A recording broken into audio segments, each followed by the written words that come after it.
Assalamualaikum warahmatullahi wabarakatuh. Bismillahirrahmanirrahim. Alhamdulillahi rabbil alamin. Wa bihi nasta'inu ala umuri dunya waddin. Asyhadu an la ilaha illallah wahdahu la syarika lah. Wa asyhadu anna Muhammadan abduhu wa rasuluhu la nabiyya ba'dah. Allahumma salli wa sallim wa barik ala Muhammad wa ala alihi wa sahbihi ajma'in, amma ba'd. Allahumma 'allimna ma jahilna wa dhakkirna ma nasina wa fahhimna ma lam nafham. Subhanaka la ilma lana illa ma 'allamtana innaka antal alimul hakim. Rabbi shrah li sadri wa yassir li amri wahlul 'uqdatam min lisani yafqahu qawli. Segenap puji dan syukur tidak henti-hentinya selalu kita persembahkan hadirat Allah Subhanahu wa taala atas segala rahmat dan nikmat yang terus beliau curahkan dalam kehidupan kita. Walaupun kadang-kadang kita sebagai hambanya sering mempergunakan nikmat tersebut untuk bermaksiat kepada Allah, tapi Allah tidak pernah menghentikan nikmatnya.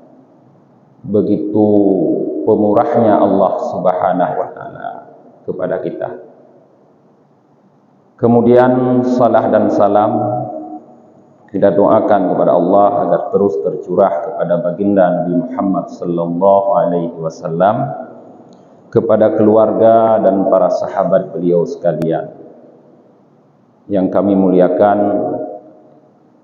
Abi Imam Syekh Masjid Walidi, guru kami Walid Misran Fuadi, guru-guru kami para alim ulama yang lain tidak mungkin kami sebutkan satu persatu, dan kepada seluruh jamaah salat subuh yang dirahmati oleh Allah Subhanahu wa taala.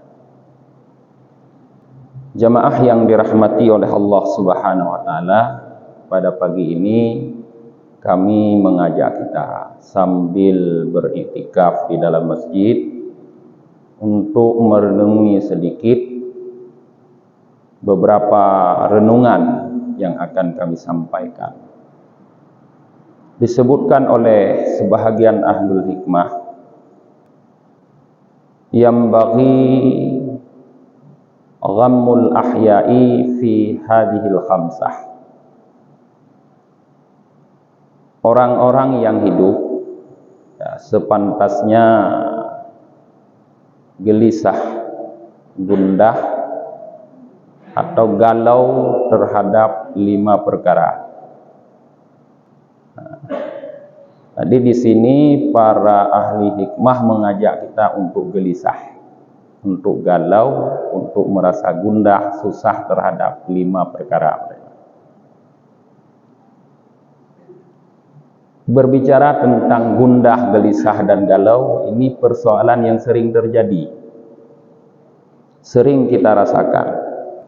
Sering kita dihinggapi oleh rasa susah, rasa gundah, gelisah, dan sebagainya. Tapi umumnya kegelisahan kita, kegundahan kita adalah kepada hal-hal duniawiyah yang sebenarnya itu sudah menjadi jaminan Allah Subhanahu wa taala. Kita sering susah tentang rizki, susah dari kita nyonyo, tiban, ikula kabeh bagi anak muda, tapi hanya 4 kerja alam. Susah kita terhadap itu. Apa yang kita susahkan? Rizki. Apa yang kita takutkan tentang bagaimana kita mencari rizki ke depan. Padahal itu sudah dijamin oleh Allah Subhanahu wa taala. Allah Subhanahu wa taala berfirman, "Wa ma min dabbatin fil ard illa 'alallahi rizquha." Tidak ada yang melata-lata di permukaan bumi kecuali atas jaminan Allah rizkinya.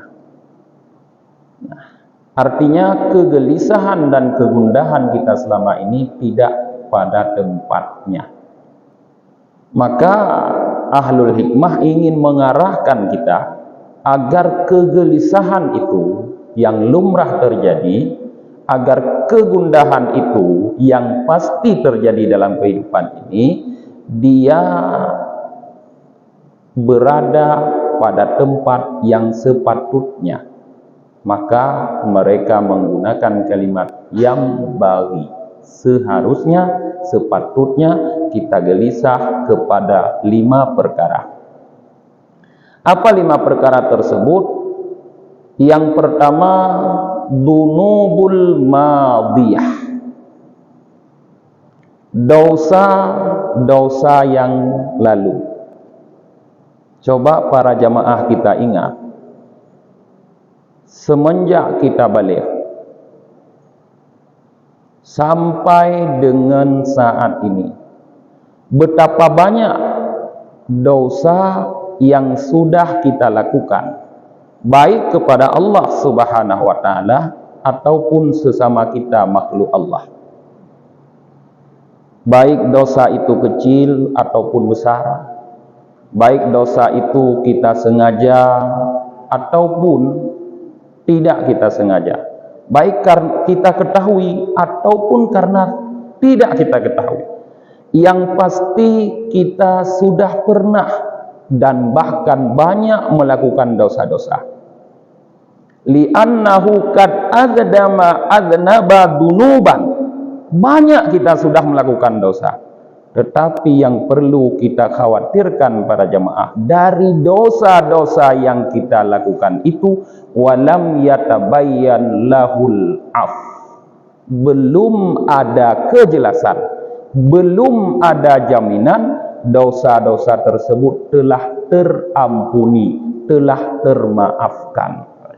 Nyo yang perlu getanyo risau, yang perlu kita susah, kita gundah terhadapnya. Bayangkan para jamaah, kalau seandainya dosa yang pernah kita lakukan itu berefek kepada masa depan kita. Karena ada dosa-dosa yang sebelumnya dilakukan oleh seseorang, dia punya pengaruh kepada masa depan, terutama pada saat kematian seseorang. Di antaranya, apabila kita sebagai seorang anak pernah berdosa kepada orang tua kita, entah ibu atau ayah, pernah kata-kata kita, pernah sikap kita, pernah perbuatan kita, walaupun kecil tapi menyakitkan hati mereka, walaupun mereka tidak mengatakannya kepada kita, yang dimana di saat itu terjadi, sengaja atau tidak, kita telah durhaka kepada mereka. Apa kata Rasulullah terhadap orang-orang yang durhaka kepada orang tua? Falyamalil aqu ma syaa ayyamal falayyadkhulal jannah. Silahkan orang-orang yang durhaka kepada orang tuanya melakukan amal apapun, kata Rasulullah, maka tidak akan pernah ia masuk surga.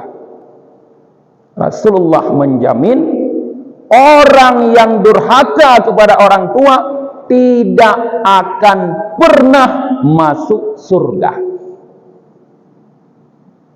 Pemahaman mukhalafah. Sebaliknya, kalau tidak pernah masuk surga, berarti kekal dalam neraka. Para jemaah, kira-kira para jemaah, pernah tidak hal itu terjadi pada diri kita? Kalau itu pernah terjadi pada diri kita, seharusnya hari ini itu yang paling kita risaukan, itu yang paling kita khawatirkan, itu yang paling kita susahkan. keadaan itulah yang membuat kita paling sedih para jemaah. Karena sahabat Rasulullah dulu sudah pernah juga membuktikan sakitnya hati orang tua membuat lidahnya kaku, tidak bisa mengucapkan la ilaha illallah di saat sakaratul maut.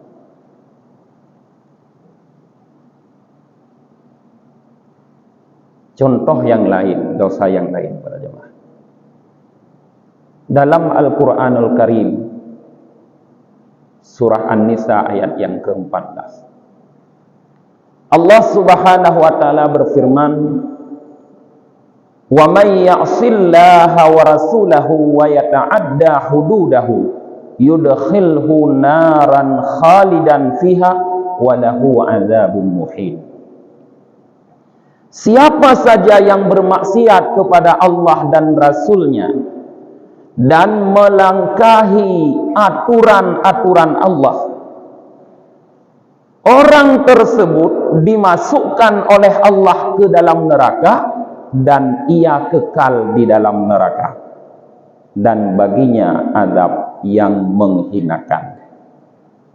Siapa orang yang dimaksud dalam An-Nisa ayat ke-14 tersebut? Adalah orang-orang yang bermaksiat kepada Allah dan Rasulnya dalam hal pembahagian harta pusaka.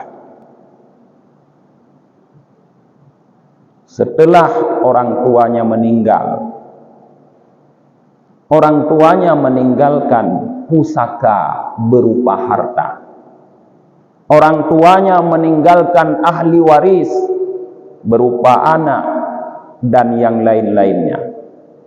Lalu ahli waris yang ditinggalkan ini ternyata tidak membagi pusaka yang berupa harta yang ditinggalkan oleh orang tuanya dengan aturan Allah, tetapi malah mencari aturan lain. Yata'adda hududah, malah mencari aturan lain selain aturan Allah, malah membuat aturan lain selain aturan Allah. Dan ini sering terjadi para jemaah, terjadi kesepakatan keluarga. Merumpok taboh keluarga tadu keun yang Tuhan tanyonya saboh mak saboh yah bek gabuk-gabuk supaya urang cik gedanyo nak jeroh di dalam tubuh bek tam pakai-pakai nyo harta ge kubah ta bagi sama dah judi tanyo puinang puagam sabat saboh mak saboh ya depu dawa bagi sama juga long ana masalah ta bagi ni sama kesepakatan. Padahal Allah dalam Al-Quran jelas menyebutkan lidzakari haddul unsayan, untuk anak laki-laki dua bahagian anak perempuan. Kemana kita bawa ayat Al-Quran ini? Kata Quran kalimat lidzakari haddul unsayan, hanya dah pakai aturan Allah. Mungkin kita menganggap Allah tidak adil, bertanya yang adil dah anggap, maka kita bagi sesuai dengan aturan dia sama yang adil. Kon lagi Allah pegah berayuk kerana agama buat kerana indang yang adil dalam pikiran kita. Yata'adda hududah, melangkahi, meninggalkan aturan Allah, mencari aturan lain. Apa ancaman Allah terhadap pelaku dosa tidak membagi harta warisan dengan aturan-aturan Allah tersebut? Yudkhilhu naran khalidan fiha wa lahu adzabun muhin. Dimasukkan orang tersebut dalam neraka, kekal di dalamnya, dan baginya azab yang menghinakan. Yang paling mengkhawatirkan kalimat khalidan fiha, kekal dalam neraka. Dosa itu memang bukan kufur. Dalam akidah Ahlus Sunnah wal Jamaah, dosa besar itu tidak membuat kufur. Tetapi akibat dari dosa itu apabila tidak diampuni dosa itu oleh Allah Subhanahu wa taala, apabila kita tidak bertaubat daripadanya, mengakibatkan di saat kita sakaratul maut, maka iman akan lebih dulu keluar sebelum keluarnya ruh. Artinya ruh keluar dalam keadaan jasad ini tidak beriman. Na'udzubillah min dzalik. Awai itu bit iman ni mereka. Anak taduho kagadah hija iman, balu pilikutnya itu bit roh. Padahal seharusnya yang kita cita-citakan, yang kita dambakan, lebih dulu keluarnya roh. Di saat roh itu keluar, iman masih tetap ada dalam tubuh kita. Yusabbitullaha bil qawli tsabiti fil hayatid dunya. Kita ingin, kita dambakan sekali agar kalimat sabit la ilaha illallah itu tetap kekal dalam tubuh kita di dalam kehidupan dunia ini. Tapi karena dosa yang tidak terampuni itu bisa membuat lebih dulu iman keluar sebelum keluarnya roh. Siapa di antara kita yang tidak pernah melakukan dosa seperti itu? Saya yakin lebih-lebih kita yang sudah tua-tua, yang orang tua kita sudah tidak ada lagi. Karena kurangnya ilmu pengetahuan dulu di saat orang tua kita meninggal. Karena tidak maunya kita bertanya kepada ahlul ilmi. Padahal Allah sudah mengingatkan, fas'alu ahlal dzikri in kuntum la ta'lamun. Tanyakan kepada orang-orang yang paham, yang mengerti, yang tahu. Kalau kamu memang tidak paham, tidak mengerti dan tidak tahu, Allah sudah anjurkan. Tapi kita lupa, kita menganggap itu persoalan remeh. Lalu kita membagi dengan pembagian yang tidak sesuai dengan hukum Allah, mengakibatkan kita berdosa. Efeknya saat sakaratul maut nanti, iman akan keluar. Kalau tidak iman keluar, tidak mungkin Allah mengatakan khalidan fiha. Hana mungkin fidra urang akan kekal dalam neraka, padahal dalam tubuhnya masih ada iman. Han mungkin. Karena mangkana fi qalbihi mithqalu dzarratin minal iman dakhalal jannah. Siapa saja yang dalam hatinya ada sebiji darah dari iman, pasti dia akan masuk surga. Tapi Allah mengatakan orang ini khalidan fiha, kekal dalam neraka. Maknanya tidak akan masuk surga.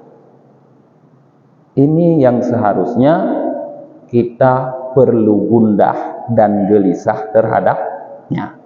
Yang gundah gelisah yang positif, memberi dampak baik kepada masa depan kita. Yang kedua, kalau yang pertama tadi kita gundah terhadap dosa-dosa yang belum jelas ada keampunannya. Yang kedua, annahu qad amilal hasanat. Tanya para jemaah, kita sudah pernah melakukan kebaikan-kebaikan. Dan kalau kita hitung-hitung, banyak sekali kebaikan yang kita lakukan. Semenjak kita balik, betapa banyak salat yang sudah kita kerjakan. Semenjak kita balik, betapa banyak puasa yang sudah kita lakukan. Betapa seringnya kita sudah mengeluarkan zakat.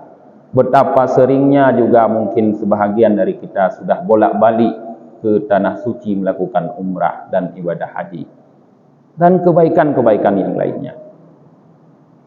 Tapi yang perlu kita gundah, kita risau pada kebaikan yang kita lakukan itu apa? Walam yatabayyan lahul qabul. Belum jelas, belum ada garansi jaminan bahwa kebaikan itu diterima oleh Allah Subhanahu wa taala. Siapa yang menjamin bahwa ibadah haji kita sudah diterima oleh Allah? Siapa yang menjamin bahwa ibadah zakat kita yang lalu sudah diterima oleh Allah? Siapa yang menjamin bahwa ibadah salat kita yang sudah kita lakukan sudah diterima oleh Allah? Kau yang jamin para jemaah. Sehingga seolah-olah kalau sudah melakukan ibadah itu, bertanya kau wujud kurung hebat. Wujud kurung yang hebat hat, yang taat dan tambah penilaian bertanya.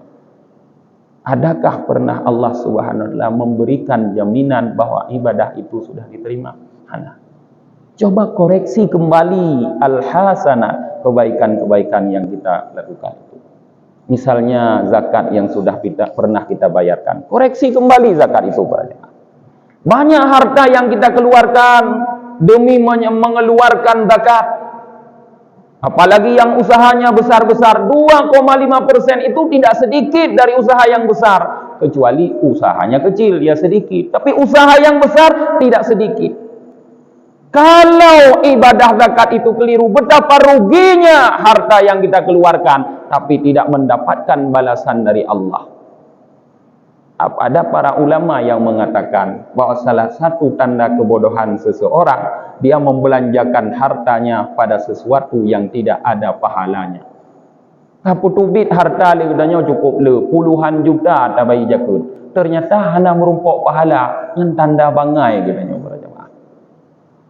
Apa penyebab rupanya zakat kita tidak diterima oleh Allah? Kalau kita koreksi, mungkin menurut apa yang saya perhatikan dari penyaluran zakat sekarang ini para jemaah, di antara salah satunya adalah kesalahan kita dalam mengidentifikasi mustahik zakat.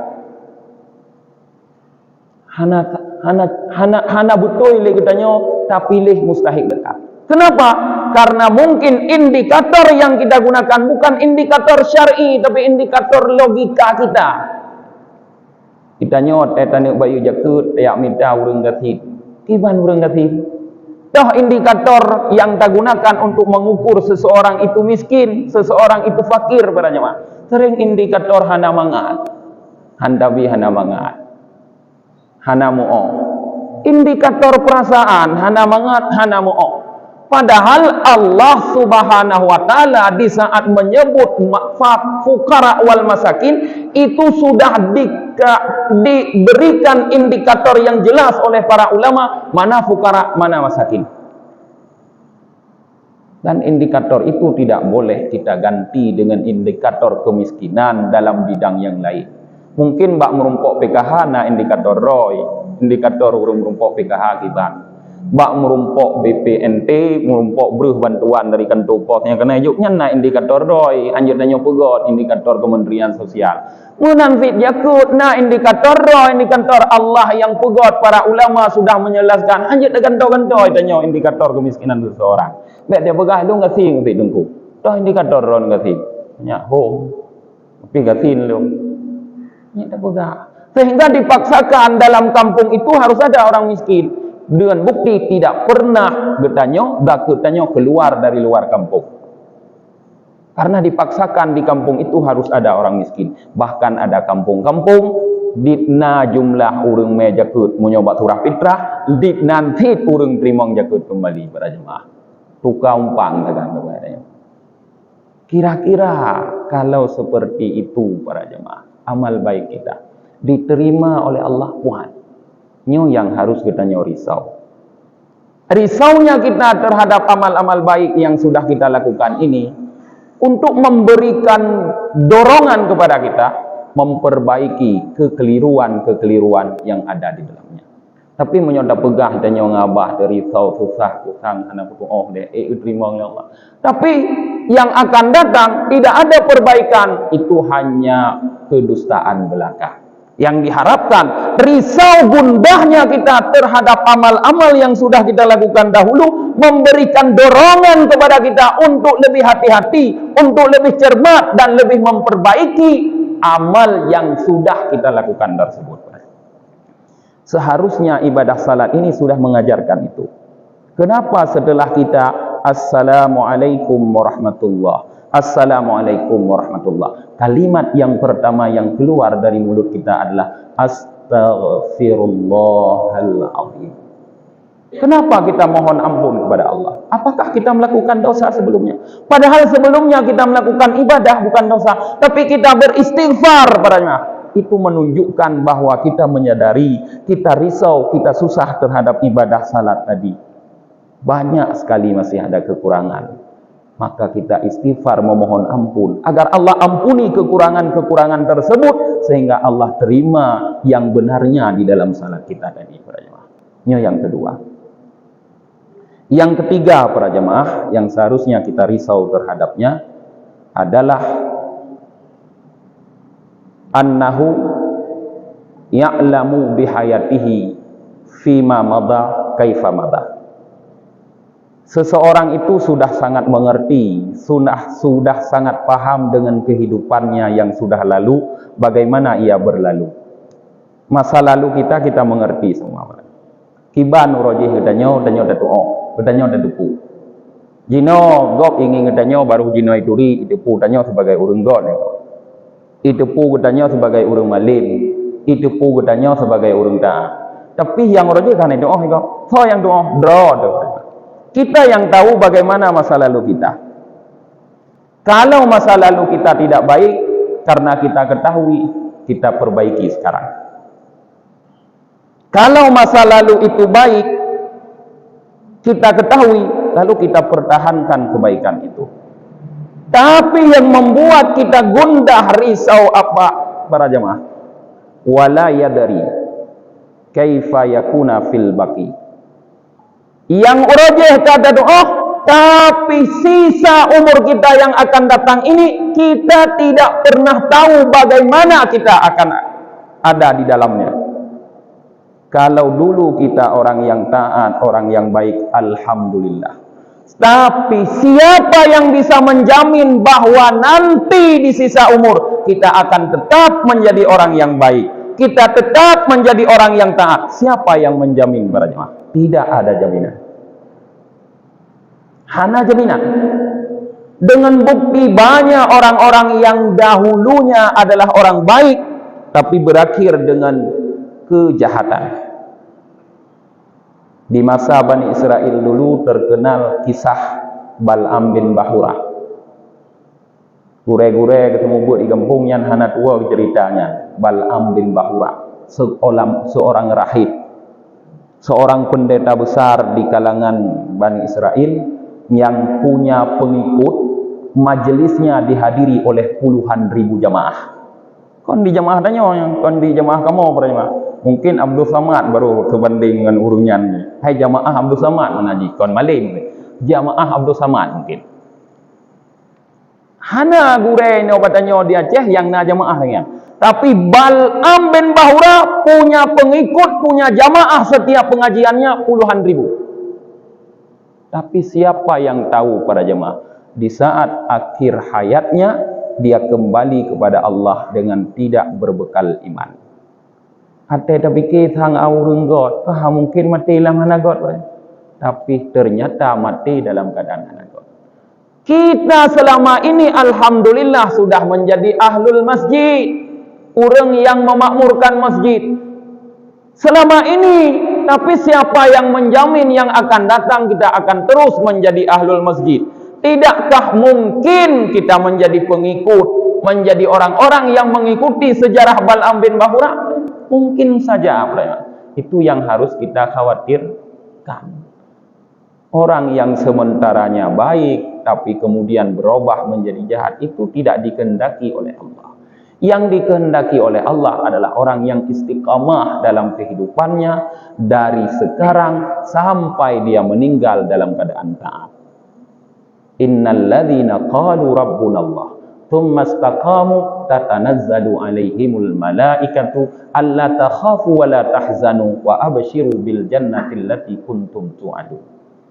Siapa yang akan turun para malaikat kepadanya memberikan kabar gembira sambil membisikkan alla takhafu wa la tahzanu, kamu tidak perlu gelisah, kamu tidak perlu bersedih, kamu sudah disiapkan oleh Allah tempat yang dijanjikan yaitu surga. Siapa? Alladzina qalu rabbunallah tsumma istaqamu. Orang-orang yang mengatakan, yang mengakui Rabb kami adalah Allah, kemudian dia istiqamah sampai dia meninggal. Nyo ke ba istiqamahnya para jemaah, hana jaminan. Nyo yang perlu gundah. Maka kita harus berusaha melakukan sesuatu, memperbaiki kehidupan kita agar kita dapat istiqamah sampai meninggal. Wala tamutunna illa wa antum muslim. Jangan sampai kalian meninggal kecuali kalian sebagai orang muslim. Diingatkan oleh Allah. Yang ketiga, yang keempat para jemaah. Anna lillahi ta'ala daraini fil akhirah. Allah subhanahu wa ta'ala di akhirat itu memiliki dua negeri. Sudah Allah siapkan dua negeri untuk menjamu kita hambanya. untuk menunggu kita hambanya. Allah siapkan di akhirat dua negeri. Negeri apa itu? Darun Naim wa Darun Uqubah. Negeri yang penuh dengan nikmat dan negeri yang penuh dengan siksaan. Negeri yang penuh dengan nikmat disebut jannah, surga. Negeri yang penuh siksaan disebut nar, neraka. Dua boh tempatnya, salah taboh bertanya akan kembali kepadanya, dalam surga atau dalam neraka.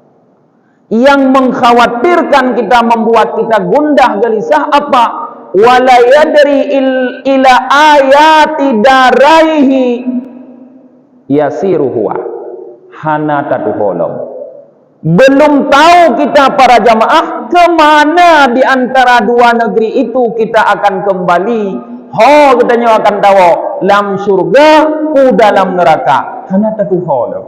Nyo yang manteng membuat katanya gelisah. Andai jika na jaminan bahawa katanya kajit ke penduduk surga, nyan hana gelisah tadi. Hana jaminannya para jamaah. Sahabat Rasulullah saja yang dijamin masuk surga, tipluh al-mubasyiruna bil jannah, tipluh gagai yang kepegah Rasulullah tamang surga. Lain hana pernah kepegah Rasulullah. Walaupun tanya yakin orangnya tamang surga, tapi hana jaminan. Tanya so yang terjamin para jemaah. Siapa yang sudah menjamin bahwa kita kalau kembali kepada Allah lalu kita akan masuk ke surga? Oh, karena tanya le ibadah, tak periksa ibadah menopi le keliru. Karena le kebaikan, tak periksa kebaikan menol yang tanya pilih karena kon Allah, karena selain Allah. Lalu kenapa kita sudah merasa senang? Tidakkah kita berpikir bahwa selain surga ada tempat yang sangat berbahaya, yang sangat menakutkan, yaitu neraka? Bagaimana kalau seandainya kita kembali ternyata ke dalam neraka itu tempat kita? Nyo yang sangat mengkhawatirkan. Nyan yang keput. Yang terakhir yang harus kita risau, annallaha ta'ala radin anhu au sakhitun alaihi. Yang harus kita risau yang terakhir adalah bahwa Allah Ta'ala sekarang ini sedang riba terhadap kita atau sedang marah kepada kita. Nyoy hana jaminan. Nyo jino tengah riba Allah tu kita nyo pun tengah bengeh berjemaah. Tho berani pegah bahwa jino lung tengah berida li Allah. Hana. Sekalipun mungkin katanya ulama masjid, sekalipun katanya mungkin ahli masjid. Karena walaupun sebenarnya kadang seseorang di dalam masjid, tapi karena tidak ada ilmunya dengan masjid, bisa saja di dalam masjid dia dibenci oleh Allah Subhanahu wa taala. Lam masjid tu, tapi Allah bengeh katanya. Baik dah pegah lam kafe le. Lam masjid tapi Allah bengeh. Pakot karena hala ilmu tanya dengan masjid. Karena tidak beradabnya kita dengan masjid. Misalnya para jemaah, dalam sebuah hadis Rasulullah sallallahu alaihi wasallam menyatakan, "Man takallama fil masjidi bi kalamid dunya, ahbatallahu amalahu arba'ina sanah." Siapa yang berbicara di dalam masjid persoalan dunia, Allah lenyapkan, Allah hapus daripadanya amal yang dilakukan selama 40 tahun. Kira-kira menyotaduk lah masjid dan berkumpul para jamaah dan pegah masalah kerja kerja, masalah menekan. Lam masjid lu tak semayang, nyan riba Allah pun bengeh. Menyariba apa nih dia pegadah amal kau kita mah pahala teman-teman. Tapi ternyata kepegah oleh Rasulullah, ahbatallahu amalahu arba'ina sana. Peluh ton kali utama amal lenyap tiba-tiba gara-gara pegah haba masalah dunia alam masjid. Bengeh Allah rupanya. Itu beda begitu nyo bu luar masjid baru bengeh Allah dalamnya dalam masjid. Ana bengeh tentang dalam masjid na bengeh Allah. Yang contoh. Para ulama di dalam kitab fikih dipegang bahwa Apabila kita melihat dalam masjid ada najis, maka yajibu fauran, wajib segera bagi kita untuk mengeluarkan najis tersebut dari masjid. Kalau yang melihat itu cuma kita sendiri, wajibnya ainian, farduin. Menyo yang melihatnya banyak, kon katanya mentong, dah pegah awak ngon, hai kapalo ifat tijak tham tumpuk dalam masjid. Itu pula orang lain nampak daripada drode, wajibnya kifaiyah. Mandum dan tanggung jawab dia. Nyan dipegah oleh ulama, sekalipun di masjid tersebut telah disiapkan orang untuk membersihkan masjid. Karena bilu degai tanya jino, karena marbot. Karena urang tugah. Lalu tanya tiap semayang tagai ada anak tijak, ada perumun, ada macam-macam inan najih, inan darah, ada perumun, urusan bilu. Bantanging uman tijak. Tagese tanya macut. Banda gese Allahu Akbar. Gepegah oleh ulama bandra, yajibu fauran, segera wajib mengeluarkan najis dalam masjid. Tapi tak tunda le katanya, padahal waktu sembahyang mentong trep, tak tunda tak sembahyang ile. Han ada tubit najis. Ridha Allah ku sakhitun alaihi. Ridha Allah ke katanya ku marah ke Allah. Kan le lagi yang kejadian para jemaah, anak tidak putih. Tapi karena ada sembahyang, anak pupu, anak bengeh oleh Allah. Allah terawud fikir. Padahal kita fikir para jemaah, tajak berjalan ni tanya. Sering rubah tekon ngan bate rayu, ngan bate ubud-ubud yang halu yang halu-halu. Dengan kerikil biasa kita terpleset para jemaah, bukan dengan batu besar. Karena batu besar itu terlihat, hana mungkin dia tipak bate rayu tanya. Tapi kerikil itu sangat kecil, tapi kita yang hana pupuban tamai honda kena prap mafiru ka rubah ka luka dia. Ka patah dia. Nyo yang harus hati-hati. Maka perlu kita memikirkan, perlu kita risau, perlu kita gundah bagaimana keadaan kita sekarang. Apakah Allah radin anna au saqitun alaina? Allah tengah ridha ke tanya dina, tengah pengeh baraya. Nah, inilah renungan yang ingin kami sampaikan pada pagi ini. Memang yang kami ajak pada pagi ini untuk bersusah, bukan bersenang-senang. Karena dakwah itu tidak hanya menyampaikan kabar gembira, tapi juga mengabarkan kabar yang menakutkan.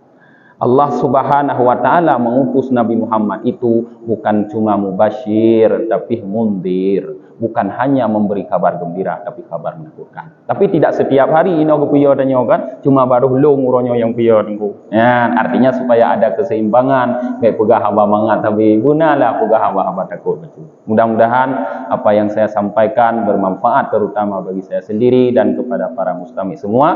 Terima kasih atas segala perhatian. Mohon maaf atas segala kekurangan. Billahi taufik wal hidayah.